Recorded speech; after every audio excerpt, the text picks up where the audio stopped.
Hey everyone, Alpha Eagle here again. Welcome back to my channel. I pray you're all doing well, and may God bless you all. I'm concluding my coverage of the woke garbage known as X-Men 97 Season 1. This is the 10th and final episode. Finally, I'm done with these videos giving my thoughts on each episode. I might do a Season 2, who knows. Anyway, Episode 10 has pretty much the same plot as the last episode. Gold Team is on the ground fighting Bastion, Sinister, and the Sentinels, while Blue Team is on Asteroid M trying to get Magneto to set the planet's magnetic field back to the way it was. I'll begin by saying what I liked about the episode, which is very little, and I'll move on to what I didn't like, which was a lot. This episode begins in Magneto's mind, where he's remembering when the first time he met Chuck. This scene is literally very gay. It's way too obvious of an analogy for a gay person coming out, and I'll talk more about that later. But first, I wanted to point out something ironic that Magneto said. People don't want to be better. They're already the best everything. Best tribe, best faith.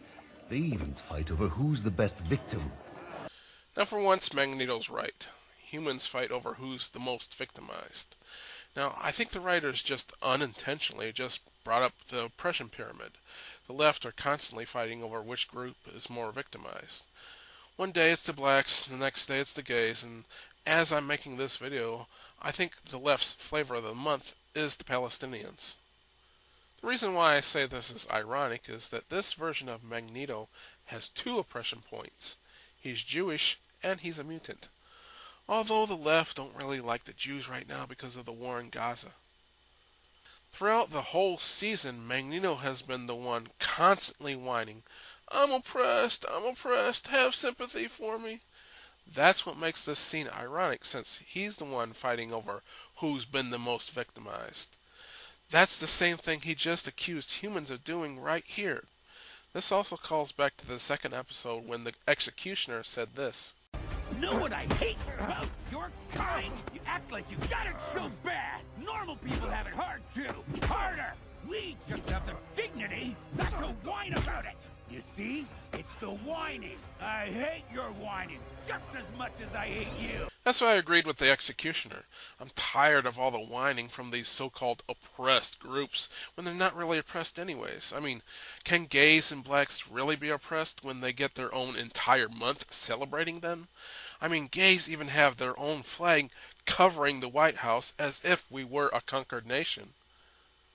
Those for mutants in this series. Can mutants really be oppressed when just one of them has the power to change the magnetic field of the entire planet and hold it hostage? And that's just one mutant. It seems like the humans are the oppressed ones in this series. So that's the reason why I like this scene. It points out Magneto's hypocrisy, regardless if the writers intended it or not. The next scene that I liked happened towards the end of the episode. The X-Men have Bastion pinned underneath a sentinel that they took over. First, this doesn't make any sense. Bastion has proven to be extremely powerful. Earlier in the episode, he even escaped the Phoenix. But you're telling me he can't escape one sentinel? Come on. Anyway, then this happens. Stand down, team. We can't give up. No, Rogue. We're gonna do what we've been telling humanity to do for years. Stop fighting the future. And embrace it. Now, like this, they gave the so-called villain a second chance. Now, in my opinion, this is one thing that heroes do. They give people a second chance. Now, earlier they didn't give Trask a second chance, and they didn't give the innocent humans under the control of Bastion a second chance when Cyclops mowed them down with his car and Wolverine gutted them with his claws. Rogue didn't give the military men a second chance when she brutally attacked them. Now, on the other hand, they gave the evil bigot terrorist Magneto way too many chances, but at least they gave Bastion a second chance here, and they get a point for me for doing that. Another thing that I liked is that they finally gave Sunspot a heroic moment that lasted 2 seconds.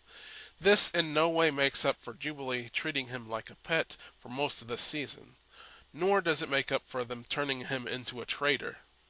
Oh, that's about it for what I liked. Now on to what I didn't like, and I'll go from least egregious to most egregious. This episode has a lot of key jangling, and that is a bunch of cameos that have no purpose whatsoever. They're just there as nostalgia bait, so the audience can say, I know what that is, like the trained animals that they are. I know what that is! One in particular I found hilarious is Silver Samurai. The last time they showed him, he did absolutely nothing, so he's back to do absolutely nothing again. What a waste of screen time. I mean, at least with some of the others like Daredevil, they were shown doing some action, but not old Silver Samurai, he just stands around doing nothing. Speaking of doing nothing, we're shown that the Avengers are here. The entire Earth is about to be destroyed by a meteor that's about to crash into it. Are they going to do anything? Nope. Now, I understand that characters like Captain America are not going to be much help, but where's Thor? You know, the protector of Midgard? Is he going to do anything? Or perhaps Carol Danvers. People on the left claim that she's so powerful that she's equal to someone like Superman. So where is she? This episode, they showed that Jean was able to call upon the Phoenix Force. Now, the Phoenix Force gives Jean godlike abilities. And what does she do with this amazing power? She uses it to attack Sinister, who is the weakest of all the villains in this episode. Now, she does try to grab Bastion, but he gets away somehow. Also, how exactly did she summon the Phoenix Force? Where did it come from? Does it just show up when Jean is under extreme duress? Why didn't the Phoenix Force show up when asteroid M was about to crash into the Earth? I mean, it would have been a great help at that point. Come on, Phoenix. Anytime now. Come on, let's go. You can do it. The Earth is about to be destroyed and billions of people are about to die. No? Well, okay. They take time out to say goodbye to Cable. Now, this is a nice scene and all, but it went on way too long. The Earth is about to be destroyed. Can you hurry up? Anytime now. Come on. Billions of lives at stake. Cable's a grown man. He can get over it. Planet's dying. Skip to the end. Let's go. This whole scene exists because throughout the whole season, Cyclops didn't want to be seen as a deadbeat dad and abandoned his son the way his father abandoned him. Now first, this always bothered me since, if I'm correct, Corsair didn't actually abandon his children. He was abducted by aliens or something like that. Anyway, second, the absentee father seems to be a trope in Disney designed to make fathers and men in general look bad. If you notice, Scott never mentioned his mother, who is also not in his life. But Disney can't make women look bad, only men. Now, this made me think, was this something personal for the series writer and creator Beau DeMayo? I mean, he is black and, statistically speaking, more likely to have an absentee father. And he's also gay. Can his homosexuality be the result of not having a male role model in the home? Who knows? Now think about that. The theme of the show seems to be absentee fathers. Now Chuck is seen as a surrogate father to many of the X-Men, and what does he do? He leaves them to bang Lilandra, and he leaves the school to the evil terrorist bigot Magneto, who is a stand-in for the abusive stepfather. And look at Sunspot. They show his mother, but why don't they show his father? Or look at Bastion. Again, they show his mother, but not his father. And Cyclops is constantly whining about his father abandoning him. And why? Because men bad. Back to the show, one thing that bothered me is that in this last episode, I couldn't figure out why the X-Men needed Magneto. I mean, why didn't they just let the evil terrorist bigot die? Men are like abused wives. No matter how many times Magneto attacks the X-Men, they'll still go back to him and forgive him. Wolverine is the only one on the team who has any common sense. Magneto needed to be put down. By the way, how did Magneto survive being stabbed by Wolverine? I guess he has that Disney Star Wars plot armor in which anybody stabbed with a lightsaber somehow manages to survive. Regardless, the X-Men's lives would be so much better off if they let Magneto die. So again I ask, why do they need to keep Magneto alive? Then people pointed out to me that they need Magneto to use his powers to set the Earth's magnetic field back to the way it was. However, Magneto isn't the only mutant who has magnetic powers. Polaris could also set the Earth's magnetic field back to the way it was. And we know she exists in this series since they showed her several times already. One of those times being in this very episode. Heck, she's a member of X Factor and so is Forge. They could simply ask him to get a hold of her and send her for help. Or, alternatively, Rogue is also on Asteroid M. She could absorb Magneto's powers and reset the Earth's magnetic field. Or, as we've seen in this series, this version of Morph gains the powers of any mutant he morphs into. So he can easily morph into Magneto and reset the Earth's magnetic field. So no, they didn't need Magneto at all. I just gave 3 scenarios in which they don't need Magneto. If someone like me can come up with 3 alternative solutions to this problem, it just proves how dumb the X-Men are. Or it proves how bad the writers are if they couldn't have thought of one of those other scenarios. I'm really disappointed by anyone who actually thinks this show has good writers. Now let's get to why I say that the X-Men hate humans. We already know that the evil terrorist bigot Magneto hates humans, but I say that X-Men might actually be worse. And the reason why I say they are worse is because Magneto doesn't lie and pretend that he likes humans. He straight up tells humans that he thinks he is superior to them. The X-Men, on the other hand, lie and claim that they want to coexist with humans when they really don't. They claim that they want to protect humans from other evil mutants and save the human race, but they really don't. The reason why I say this is because of this line from Jean Grey. Humanity is going extinct. No, they're having babies. And more of them like us. Bastion says that humanity is going extinct. Now, for all the quote evil things Bastion has done, he still had a noble goal. He wanted to prevent humanity from going extinct. Now, the X-Men, on the other hand, have no interest in preventing humanity's extinction. In fact, Jean basically said that she wants humanity to go extinct by having mutant babies. She wants more mutant babies and less human babies.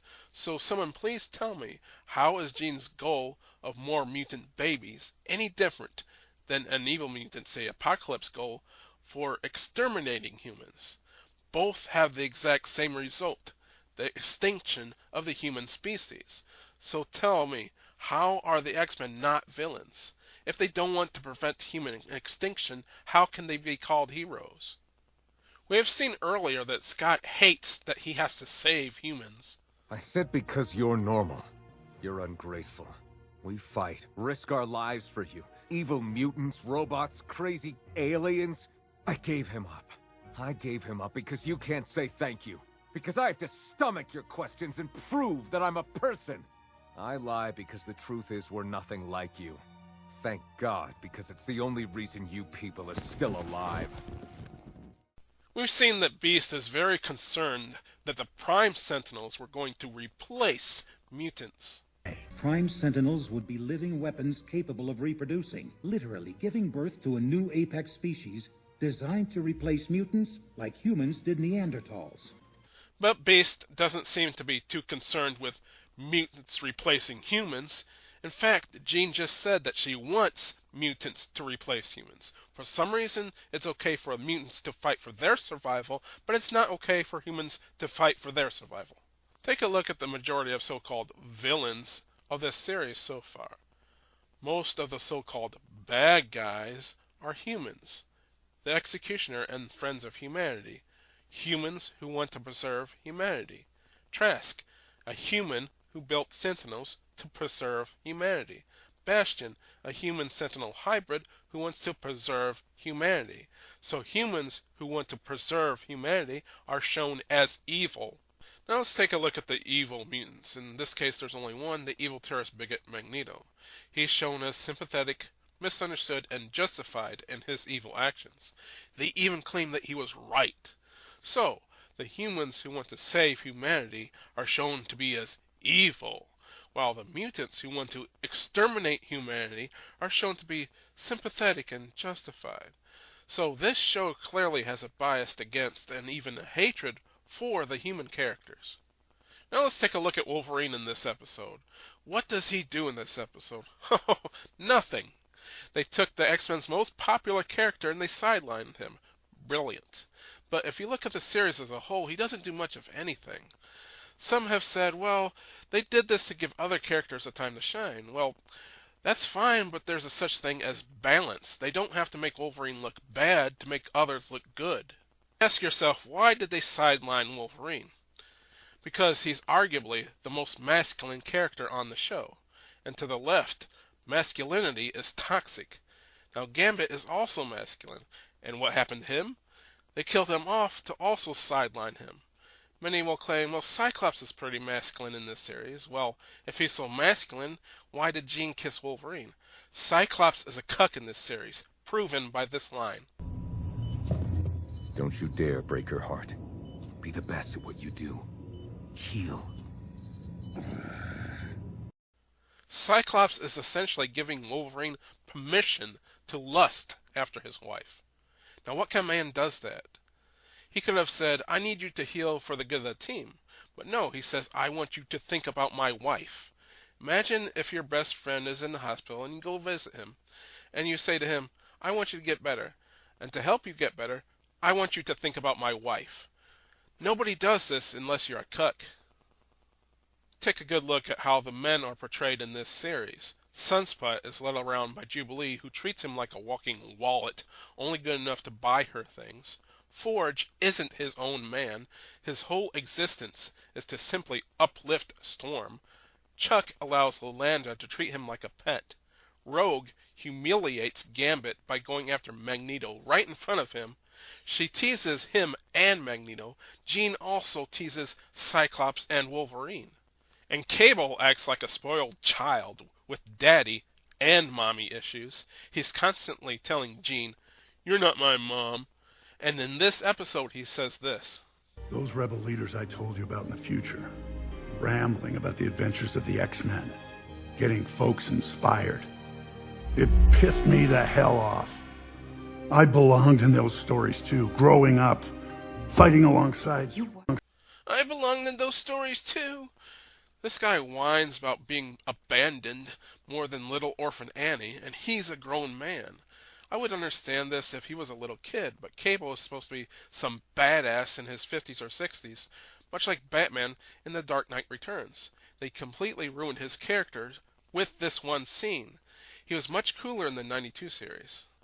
Now back to Wolverine. Since he's so masculine, they have to humiliate him. Blasted mine. Logan! He's here! Apocalypse. The baby! Oh, crap.